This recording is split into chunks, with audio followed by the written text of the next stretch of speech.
It doesn't matter what is your level of intelligence, what is your level of capability, introvert, extrovert, this, that, doesn't matter.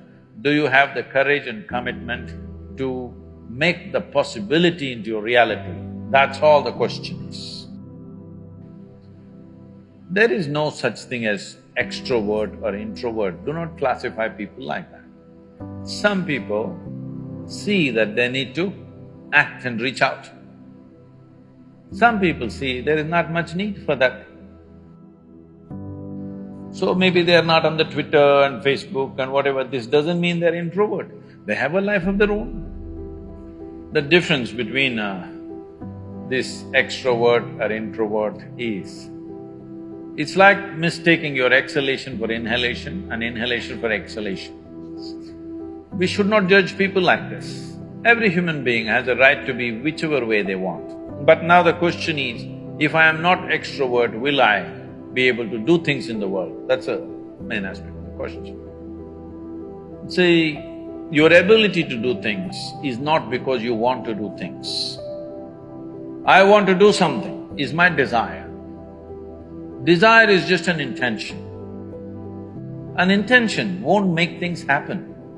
An intention will only set direction. Still you have to make the journey, isn't it? Process is an end in itself. If you are absolutely devoted to the process, something will come out. But now we are interested in the consequence, not in the process. This goal-orientedness, I want to get there, I want to get there, we become too goal-oriented. Goal-oriented means we are interested in the consequence, but we are not interested in the process. I think you should look at life like this. You must see how to enhance this one. Enhance this one means not blow up your ego in a big way. Enhance the life that you are. When I say life, I'm talking about the life that you are.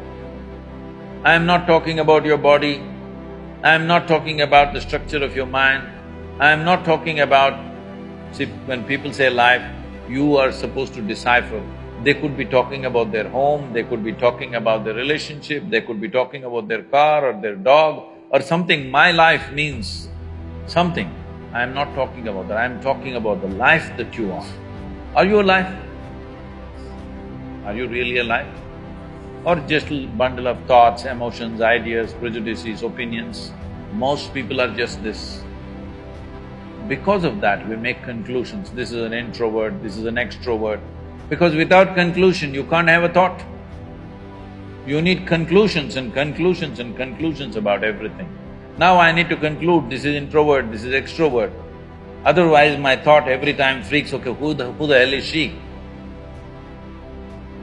But human faculties are such, I don't have to conclude, I can just look. This moment how she is, that's all that matters. Yesterday how she was, doesn't matter, isn't it? And tomorrow how she's going to be, you have no clue. Yes or no? Do not fix life, either yours or anybody else's. Do not fix it, because what you're calling as human life is a possibility. To make this possibility into your reality, you have to travel a distance. Do you have the courage and the commitment to travel the distance? That's all the question is. The simple thing is this, see,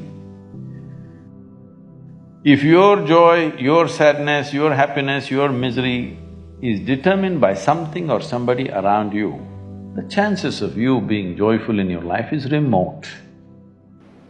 For every one of you, your life is precious, isn't it? It's a precious life. If something is precious, where do you want to invest this life?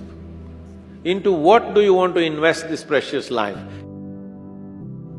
If this is a worthless life, throw it somewhere.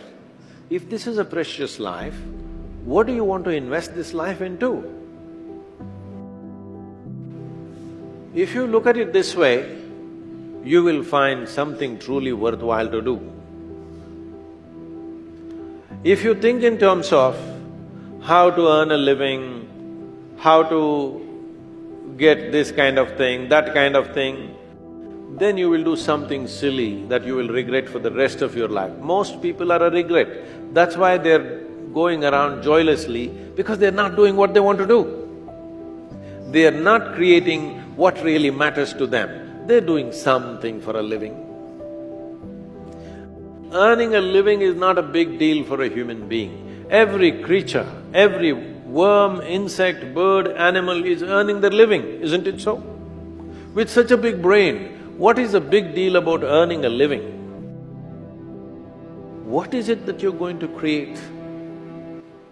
This precious life, where are you going to invest it? Are you going to invest it in something that's truly worthwhile, or are you going to throw it away as a worthless thing? This is the important thing, because what you call as my life is just a certain amount of time and energy, isn't it? As you sit here, your life is ticking away or no? You're young, you may not be thinking like this, but actually it's ticking away. What is ticking away is not time, what is ticking away is your life. So this energy that you call as my life, how are you going to invest it? Because if you're doing something truly worthwhile, it gets over before you know what happened. Only if you're doing something worthless, it feels like a long life. Something that happened 10 years ago, you can still suffer, isn't it?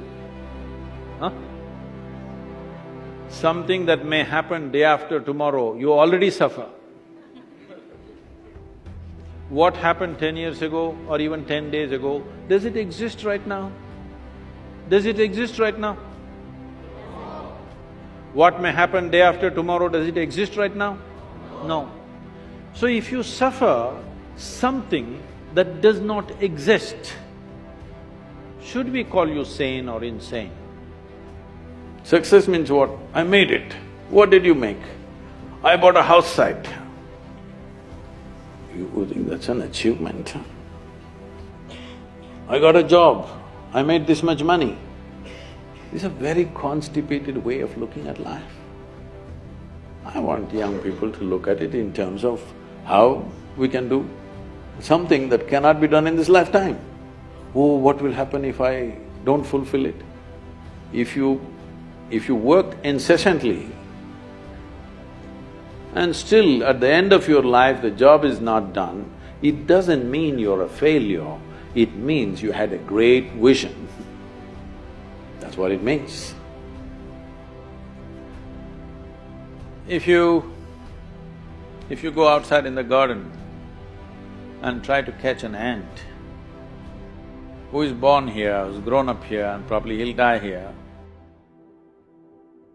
if you try to catch him, he'll say, okay, crush me if you want. Is it so? He'll do everything to protect himself. He values his life, isn't it? Very much or no? Tiny little creature that we may not even notice, we may step on him without even seeing him, unfortunately. But he values his life immensely. Does he or no? He's got spark. But you, a human being, at least on this planet, you're the peak of evolution, physiologically at least. What the most evolved creature on the planet means is, it has the most complex neurological system and it has the highest level of cerebral capability. That means you can think, you can remember, you have memory.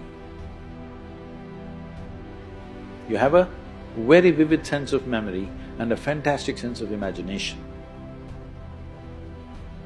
An ant doesn't have such a vivid sense of memory,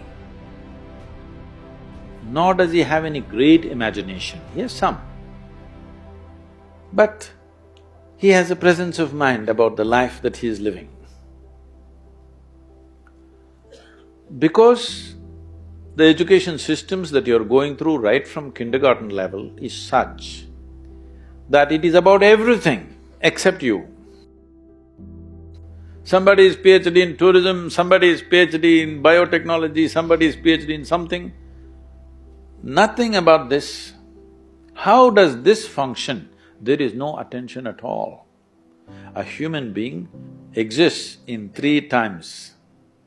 He lives because of the richness of his memory. The present experience is important, and how vivid is your imagination for tomorrow is very important.